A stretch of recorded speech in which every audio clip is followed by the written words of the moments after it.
ವಾತ್ಸಲ್ಯ, ಮಮತೆ ಈ ಎಲ್ಲ ಪದಗಳಿಗೆ ಒಂದು ಪರ್ಯಾಯ ಪದ ಅಂತ ಇರೋದು ಅದು ಅಮ್ಮ.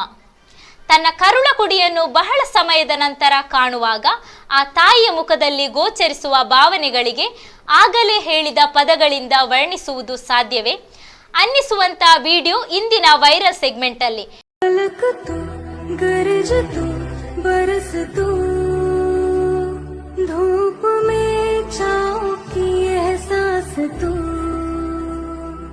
जीत तू, जान तू, जहान तू, हो गई इतिहास का ताज तू.